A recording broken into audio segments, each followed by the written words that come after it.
Hello बच्चों, चलिए प्रश्न को पढ़ते हैं और समझते हैं। इन विभिन्न वस्तुओं में से आर वस्तुओं को एक साथ लेकर पुनरावृत्ति की अनुमति के साथ क्रमचयों की संख्या और रिक्त स्थान है। तो इस रिक्त स्थान की पूर्ति हमें यहाँ पर करना है।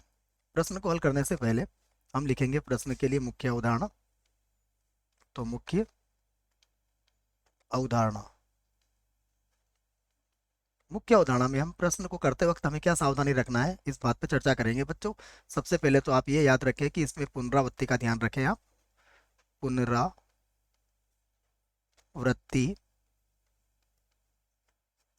की अनुमति है, अनुमति है। पुनरावृत्ति की अनुमति है, इसका तात्पर्य यह है बच्चों कि यहाँ पर NPR नहीं लगेगा, नहीं लगेगा, ये याद रखें आप, क्योंकि यहाँ पर पुनरावृत्ति की अनुमति है तो NPR का सूत्र मत लगा देना आप, ठीक है ना। NPR का सूत्र हम कब लगाते हैं? जब हमें पुनरावृत्ति की अनुमति नहीं होती है, ठीक है। तो इस बात को हम समझेंगे यहाँ पर। अब इसको हल करते हैं। देखिए, सबसे पहले हम बात करेंगे कि हमें कितनी वस्तुएं दी गई है। तो विभिन्न वस्तुओं की संख्या, विभिन्न वस्तुओं, विभिन्न वस्तुओं की संख्या, विभिन्न वस्तुओं की संख्या कितनी है? n है। उसके बाद आवश्यक वस्तुओं की संख्या, आवश्यक वस्तुओं, आवश्यक वस्तुओं की संख्या, देखिए आवश्यक वस्तुओं की संख्या कितनी है? r है। उसके बाद पुनरावृत्ति की अनुमति है, पुनरावृत्ति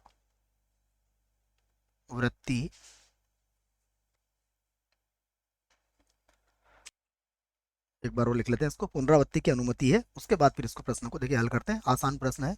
पुनरावृत्ति की अनुमति है, अनुमति है।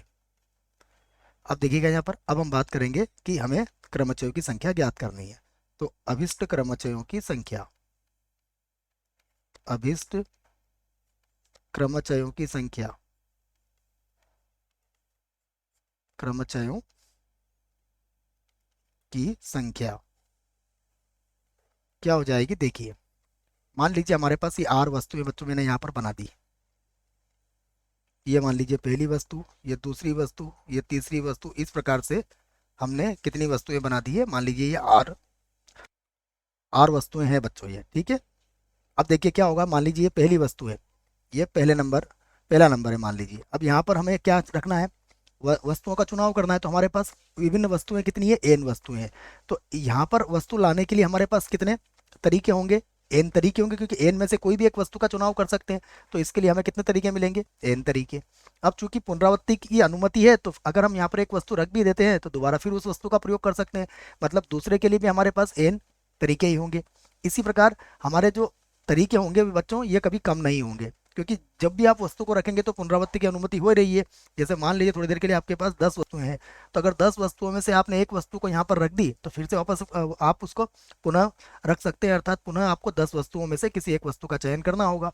तो इसी प्रकार आप ये काम कितनी बार करेंगे बच्चों? ये काम आप करेंगे आर बार, आर बार आप यही करेंगे। इसका अर्थ, क्योंकि आपको आर वस्तुएं चाहिए, तो हमारे पास जो क्रमचयों की संख्या हो जाएगी वो किसके बराबर हो जाएगी? देखो, हम एन एन को कितनी बार गुणा कर लेंगे? एन गुणा एन गुणा एन और गुणा, ये कितनी बार गुणा हो जाएगा? आर बार ये गुणा होगा। और हमें पता है घातांक के नियम से, क्या पता है कि अगर एन को आप आर बार गुणा करोगे तो आपका उत्तर कितना आएगा? एन की घात आर आ जाएगा। तो यही आपके प्रश्न का क्या होगा? यही आपके प्रश्न का उत्तर भी होगा। तो यहाँ पर क्या आ गया आपका उत्तर? एन की घातांक आर। तो आशा करता हूँ बच्चों प्रश्न का उत्तर समझ में आया होगा। धन्यवाद।